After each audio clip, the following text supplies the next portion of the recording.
All right, we're doing our first doubleheader of chicken dipping sauce. We have Kinder's and Ken's Steakhouse.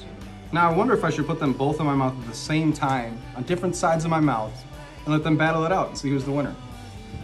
It's not a bad idea. The right side is a little more tame.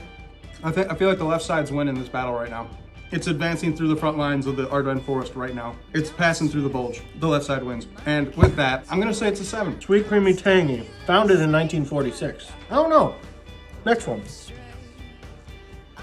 My winner is Ken's Steakhouse. It's like a 7.5. That one's not bad. Way more mayonnaise. Almost a Miracle Whip. Ken's is the winner for me. Probably a 6. It's pretty good. Not my favorite, but pretty good.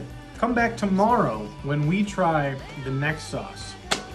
It's sugar-free pudding.